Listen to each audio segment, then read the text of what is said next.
I always wondered ukhula kwethu thina sasikhule kumuntu yokuthiwa ngamafufunyana.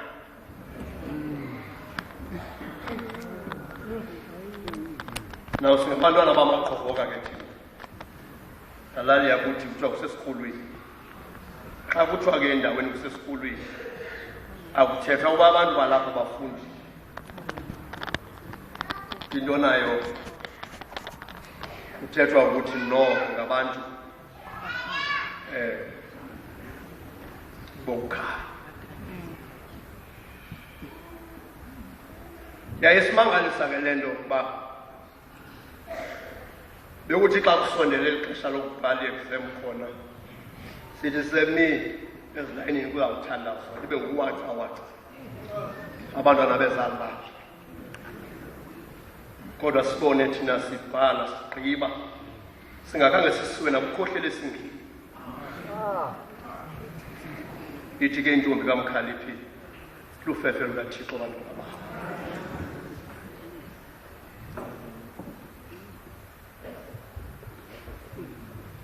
uSamuel wathabathi litye walimisa phakathi kweMizpa neShele. Wathi igama lalo ndawo iEbenezer. Wathi kude kwala kude kwabala uYehova asincede.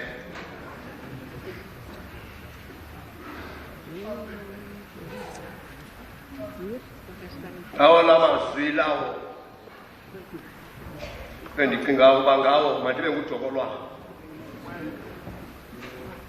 ndichallenge inqanawa ingene esibukweni ngoba akukho umuntu ongaziyo oba inkonzo yombulelo inkonzo yokwenza ntoni. Incwadi yokuqala kaSamuel uMkhweli sahluko sesixhenxe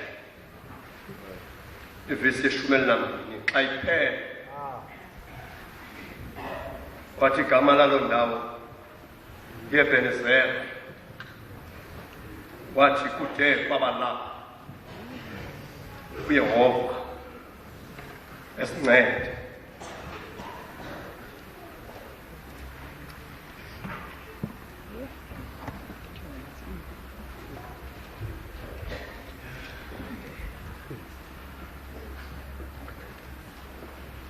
Njengabantu bebepakisha qaphele ngokusipakishayo ngoba bebumini seyigcina inkungume.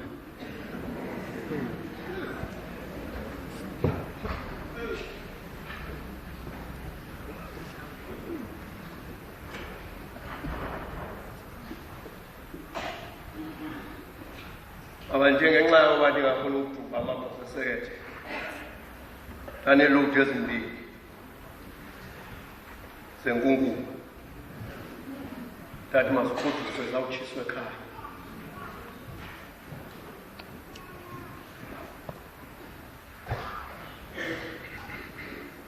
Enye xa uyigcina iba liphepha ucinga uba kwinto ozawuyenza ngalo.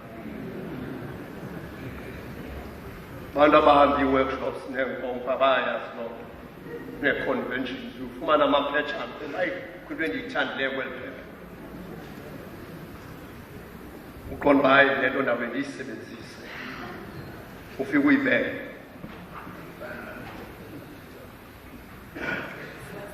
Ninzi lwenkunkume siyigcinayo enye siyigcina ngenjongo.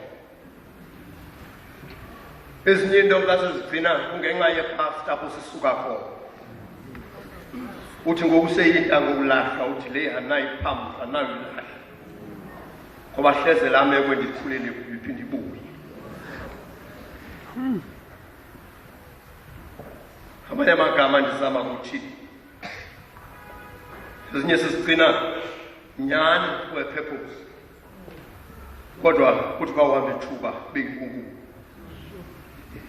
Khange ndiqonde nam uba inkunkume engaka siyigcinile nceda umntana uMaqungu kwiviki ephambi koba sipakishe efike phaa ekhaya wathi kwemfundisi into yayiphawula into yoba siyigcina inkunkuma ngathi utata uBhela uthetha le nto wathi uba wayeyimantyi ejikeleze kakhulu kanti le nto uyithetha ngamava yoba ebomini siyayigcina inkunkuma. Inkonzo ke yokubulela iyenye yenkonzo sokwethula izithungu zenkunkuma ukuze uthi xa uzaqala omnye unyaka uqale ungenamntu uthandawuya nasemzini akhe anawuze ndimbulise laa bhosa anawungena naseofisini yayo ngenxa yemicimbi enidibene nayo endleleni. Iyinkonzo yokuthabatha ithuba lokokuba sinike uzuko kuloo mntu olufaneleyo. Amenda kokwethu ethandazayo sithi apha ekunikeni uzuko kuloo mntu olufaneleyo sithabatha ithuba lokuphungula izinto ezingenamsebenzi ese zisisiya neungasekho mfuneko yazo. Ndiqaphela uba nebhatyi egildi pha endlini noba into kuthiwa ziyenzeka nawuphinda ndandiyithenge icoordinator anawuphinda ngoba kunokuthiwa kuphela abantu anawuphinda ndiwukhokhela igildi.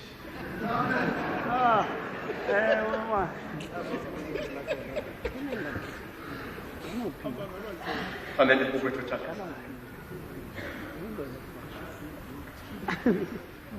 yoba ndizama indlela emfitshane yoba ndithethe le nto ndifuna oba siyijonge kule nto sizokuthandaza.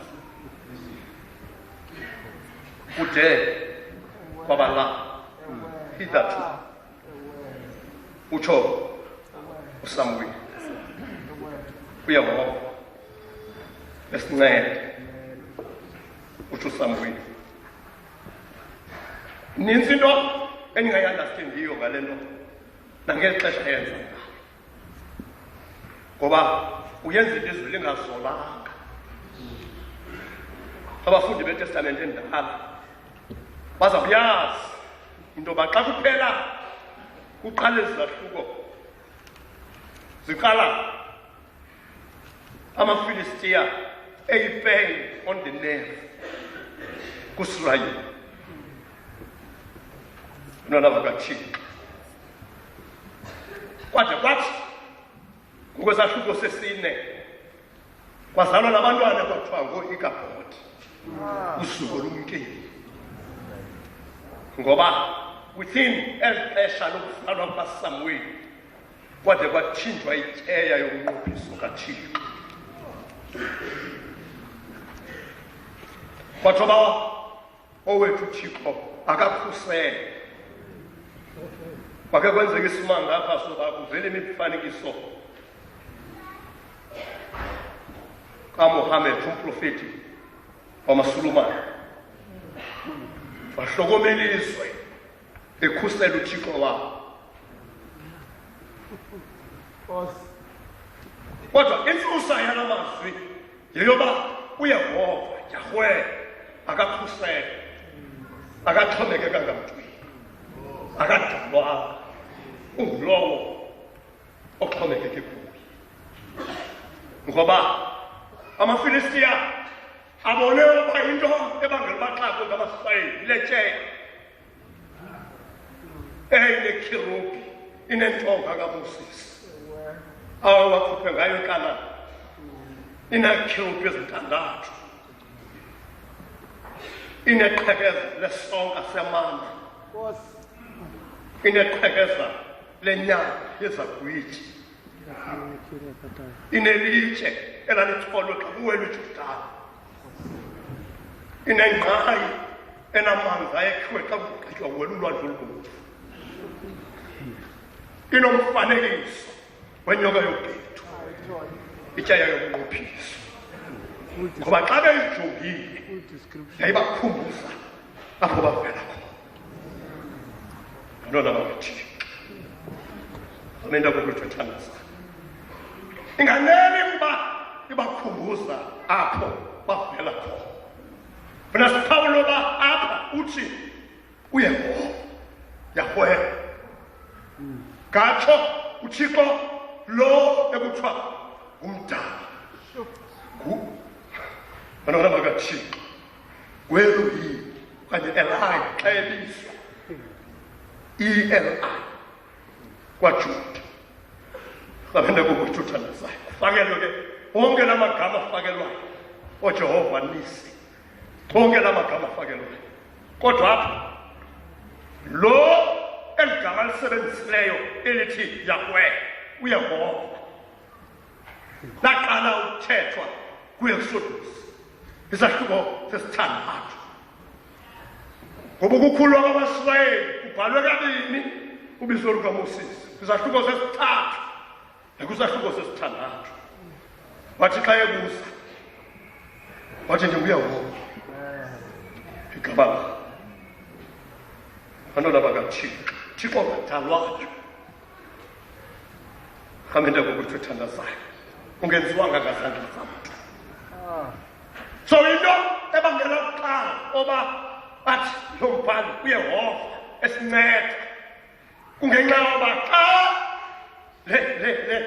le nkonzo okanye lo mbhiyozo ophakathi kweMizpa neShem utsalwa ngenxa yoba uThixo uthe kuthinjwe ityela athi amaSrayeli esangumkhalazi. Yena uThixo ngokwakhe kungengoncedo lwamaSrayeli wazigqoka isizwe samaFilistini yaba ngaziswapha kwasabantu benamathumbu bayigxotha bathi mayimke kuthi yawuya kwesinye isizwe kwasa uThixo waso ewe ngobuso eshunquka ingalo nemilenze yathi yakususwa iswe kwesinye isizwe kwasa abantu balapho befunyenwe zizilonda athi amaFilistiya ebeyithimbe mhla kwaFawuteli. Bantwana bakaThixo, nonyaka bakhababili athi amaFilistiya bayihambele ngokuthi utsho umbhali kole ncwadi kaSamuweli waye uThixo esigqoqa ngokwakhe izizwe zamaFilistini. Amenda kokuthethandaza ityala lokunqophiso kwathi kungaphumanga mkhosi uyoyilanda, kwathi kungaphumanga mntu oyoyiqela, kwathi kungaphumanga nekumkani ibhalileta yangamaFilistiya abeme babingeleni athi bayithweni nale nto xa igoduswa kodwa makubotshwe inkomazi zenkomo ezimpilo. Bantwana bakaThixo engazange zibotshwe ezingazange zizale ibekwe phezu kwazo kuthiwe mayigoduke. Bantwana bakaThixo, amen. Yafika kuthiwa sale isizwe samaFilistiya siduma siqoqa imfazwe sisithi sizawuphinda safumana amaSrayeli.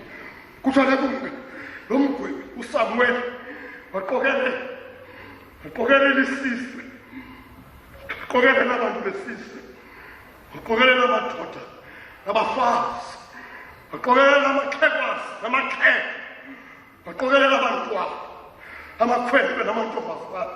Wathi makudityanwe kuthafa lemfazwe, ithafa lemfazwe eliphakathi kweMizpa neShem. Bantwana bakaThixo, ngale mini akuzuliwa mfazwe. Wathi ngalo mhla athi amadoda kwaSrayeli sisadibene pha avela apha ezantsi umFilistiya. Bantwana bakaThixo, wathi uSamuweli wawungaphathwa siqholo ngoba le imini yobhiyozela uThixo. Amenda kokuthethandazayo zihlobo zami ezikule ndawo ndiqala ke uba ngayo sithabatha ithuba lokuthi siyabulela Thixo, siyabulela. Bantwana bakaThixo, amenda kokwethu izibhalo zithi athi nethiwa amaSrayeli ayibona ngoba kuthiwa mhla yagoduswa yahlala iminyaka eyi-20 kungekho nto osondelayo kutsho. Athi bawuqenga uSamuweli bathi mayibekho into enziwayo enganiki lethiwa ityela. Bantwana bakaThixo, Hamenda kokuthethandazayo zihlobo zami ezikulena kuthiwa bandeba bayibona ityaya inezinto endithethe ngazo ngaphambili adunywa amaSirayeli banona makathixo edunyiswa banona makathixo ngoba khumbula ezinto ezisetyayeni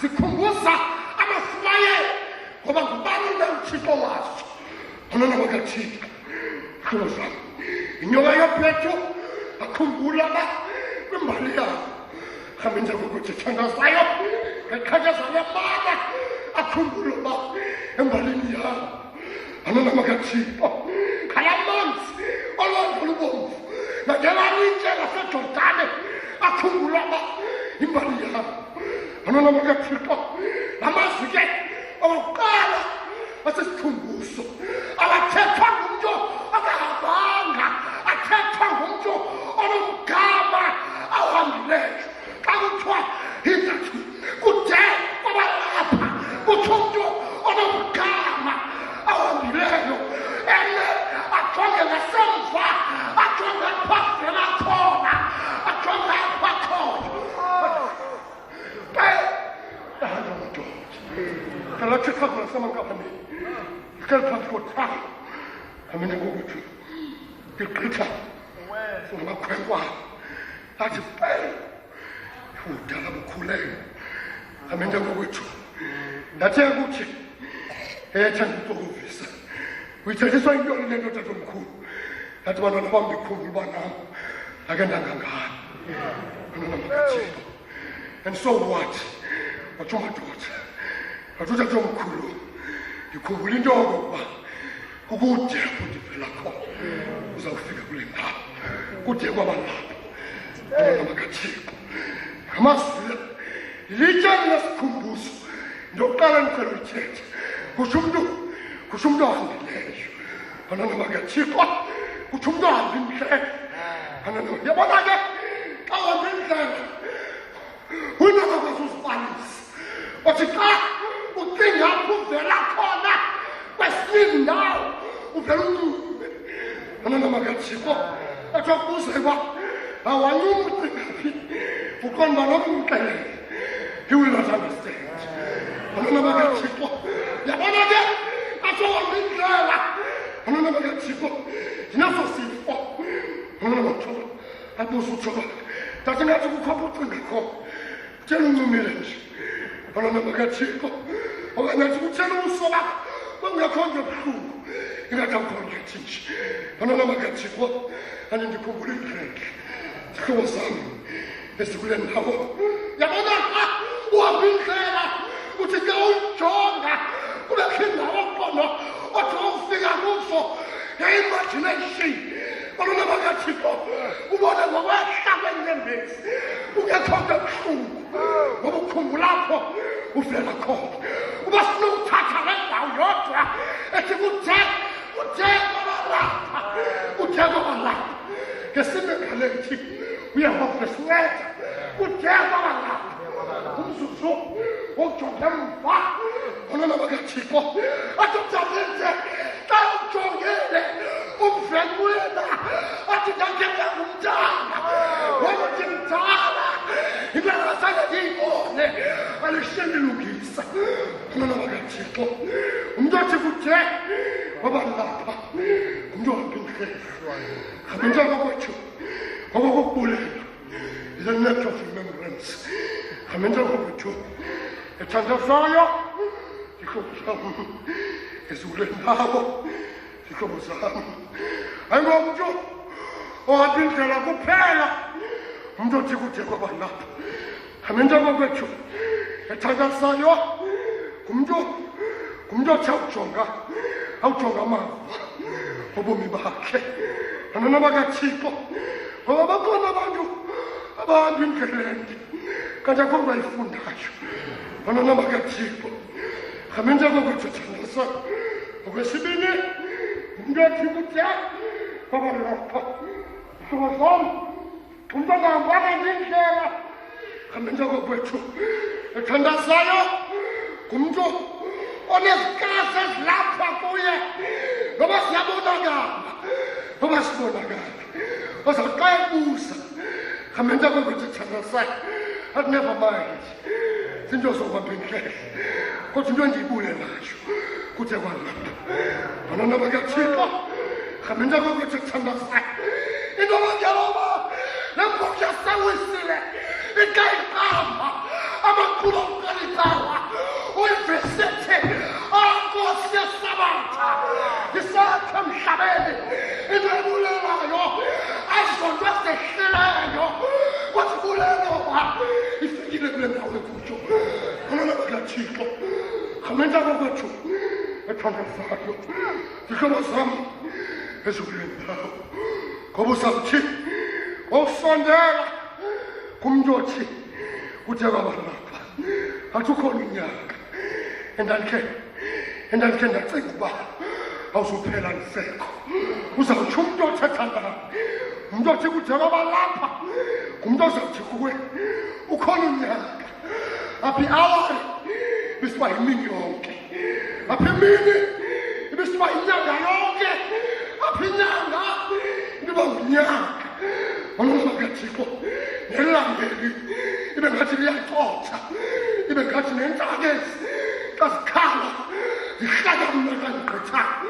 Umntu othi kuthe kwabalapha. Umntu onamava ohamba indlela. Khamenza kwethu ethandazayo. The net of remembrance. Andikwazi apho usuka khona. Abantwana bakaThixo andazi nezinto odibene nazo. Andazi abantu abakukholisileyo. Abantwana bakaThixo uyabona ukuyathatha yethu kudibana sisutile apha ecaweni. And we take one another for granted. Khamenza kwethu ethandazayo. Kodwa into mele uyithawatha. Yeke nerhabenze. Thatha uhambo lwakho. Wedwa. Ubheka kuvela khona. Uthi uthetha. Uthi kuthe kwabalapha. Abantwana bakaThixo. Kuthe kwabalapha. Kuthe kwabalapha. Uyehova. Esinceda. Khamenza kwethu ethandazayo. Nkosi yami. Khamenza ekuthiwa mthi ungathi kuthe kwabalapha. Abantwana bakaThixo une-stepping stones. Abantwana bakaThixo osibekileyo endleleni yakho. Ndisokolisile le vesi ngoba kuthe yakuyiqika ndacinga into ezininzi. Yabona ke Mose zikhona ezinye oyuthi mani andifuna ingqondweni yepha. Abantwana bakaThixo uthi uzufike kule vesi funeka iyingqondo nakule ndawo ungafuniye kuyo. Abantwana bakaThixo uzokwazi uthi kuthe kwabalapha. Khamenza kwethu ethandazayo. Ndicela ukutsho ke zihlobo zami ezikule ndawo. Ndicela ukutsho ke umntu ozakuthi kuthe kwabalapha. Ngumntu othi ngalaa mhla egqithe ndaweni ethile. Ngalaa nyaka egqithe ndaweni ethile. Izolo elinye bendime ndaweni ethile. Kolu hambo lwam noba lolobomi noba lolomoya awugqiba uthi ndiyabulela Thixo ngoba ndasoba kulaa ndawo nakulaa ndawo egqitha njanina. Abantwana bakaThixo umntu othi kuthe kwabalapha ngumntu ohamba indlela. Ngumntu onamava ogqitha kwiikona ezimnyama ekwathiwa kuye akugqithwa pha. Ngumntu onqumileyo emiphophosweni nakwimilambo kathisayo ngoba uhambo longuhambi. Ngumntu ogqithe ezingonyameni ethe ngokudala cawa xa inyolu Thixo ethi nasemarhamlweni Thixo bagciniwe nguwe. Umntu othi kuthe kwalapha. Umntu ohamba indlela. Abantwana bakaThixo khamenza kwethu ethandazayo. Zihlobo zami. It is an act of remembrance. Sisikhumbuzo esingenzelwa muntu. Ebenizera sisikhumbuzo esingenzelwa muntu. Sisikhumbuzo esenzela uThixo. Khamenza kwethu ethandazayo ihlobo sami ezikule ndawo esesimeni speech kule ndawo uthagqiba ukuthi kuze kwabalapha banana bakathixo agqithe athi uyehova esinceda yehova nisi sithi usebhele yehova nisi banana bakathixo kude kwabalapha athi agqiba ukutsho ejonga amangwambo lakhe ejonga indlela ayihambileyo athi uyehova esinceda banana bakathixo rhamente ngokwethu ethandazayo zihlobo sami ezikule ndawo kude kwabalapha uyehova esinceda banana bakathixo ebenizele wathi usamuweli ebenizele banana bakathixo uyabona eli gama lokunceda into yokuqala endicela uba siyiphawule alithethi into enye noyimanuweli xa sithetha kale ndawo siyathanda ukuya kuyimanuweli usive sisithi kude kwalapha uthixo nathi ayithethi into enye loo nto ngoba uyimanuweli banana bakathixo uthetha ngothixo ohamba phakathi kwethu kodwa uyebenizele uthetha ngothixo owelula isandla xa usemekwe akufunqula rhamente kokwethu ethandazayo zihlobo zam rhamente kokwethu olugama elithi ebenizele uyehova esinceda rhamente kokwethu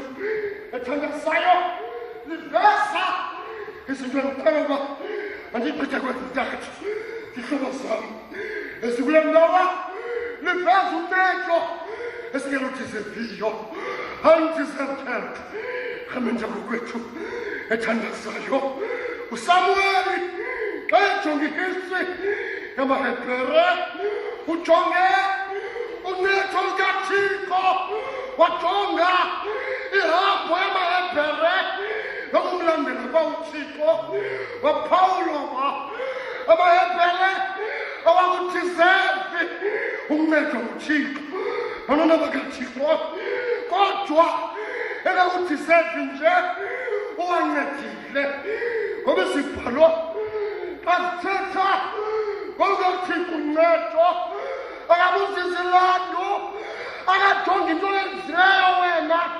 nongayenzanga banana bakathixo ubuva xa kuthethwa ngothixo in relation with abantu bakhe izawuthi ibhayibhile wathi ubabona wawukhumbula umnqophiso wakhe banana bakathixo ayimisebenzi yabo ayikokwenza kwabo okubangelaba abanethe kungenayoba unguthixo onobubele atikungele cawa unguthixo onenceba engazange iphele othi ngoku abantu bemfulathele bezinto zenzile akwelulele isandla banana bakathixo rhamente kokwethu eli gama elithi uncedo into elivesayo yeyobana kuloo nyaka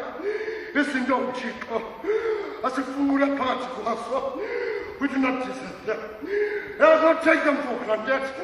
Ne-friends ezi zakho awuzideserve nyaniswe banana bakathixo nefemeli yakho uyebona amaxesha obona kwe andibadeserve baba rhamente kokwethu into abangelaba babe basekho uncedo lukathixo rhamente kokwethu ethandazayo luncedo oluza singaludisevi singalufanelanga banana bakathixo othi ubuqonda uba uyabona kule nto andinawuthandaza luthandaza ngoba ngenxa yendlela yam akasundiva uthixo banana bakathixo rhamente kokwethu kodwa yena uThixo akajongi kuhamba kwakho, into ayenzayo uyakunceda, uyehova usinceda. Bantwana bakaThixo, zihlobo zam, eli gama loncedo esiBhayibhileni, bantwana bakaThixo, zihlobo zam, ndithetha ukuthi okwesibini Jehova Nisi, uyehova esinceda. Bantwana bakaThixo, ndithetha ukuthi luncedo olufelefele ongalusebenzeliyo, awudizefi kodwa akukho nto olukhuphayo emveni koba uThixo ekwenzele zonke zinto, akukho nto olukhuphayo. Luncedo oluza ngofefe, bantwana bakaThixo, luncedo oluza ngenxa yoba uThixo ikharektha yakhe uluthando, umthanda umntu selentyupha-tyupheka. Bantwana bakaThixo, luncedo esingaluthisekiyo kodwa luncedo olungabhatalelwayo kuzo zonke iimeko uThixo asidlulise kuzo. Ayikho into esinokumbhatala ngayo. Bantwana bakaThixo, sincede enga-ekspekthi into ukuthi ngaphandle kokumkhonza. Ndiye ndixakwe, bantwana bakaThixo, zihlobo zam, yile motivation yomnikelo. Ubona umuntu xa enikela, unikela ejonga ukufumana into. Bantwana bakaThixo, ndithandazayo ubona umntu xa ekhupha noba sisisomi, usikhupha ejongile ngenye iliso oba masigqithe iintsuku ezimbini ikhona uThixo into andenzele yona. Hambe njengokwethu ethandazayo, ungathi uncedo lukaThixo fika kukulibhatala. Uncedo lwakhe lusangesisa esilufumene kulo nyaka kude kuthiwe emnqophisweni ingenguwo lo nyaka kuphela, ngayo yonke iminyaka yokuphila kwethu bomi. Luncedo oluzafelefele, bantwana bakaThixo, hambe njengokwethu ethandazayo le nto uyive. Abantwana bethu uYesu lo unobubele ngabo. Bantwana bakaThixo, beze besitsho abantwana bethu bathi uYesu lo unobubele ngabo, bamkhompelisha nabantu abalapha emhlabeni. Xa emnceda uthi what goes around comes around. Nayiphina ifeva oyifumana apha emhlabeni emva kweenyanga ezimbini, umntu oyulindile uba ndandimenzela into makabe nento yenzayo. Bantwana bakaThixo, umntwana wethu ethandazayo, umva omnye exakekile.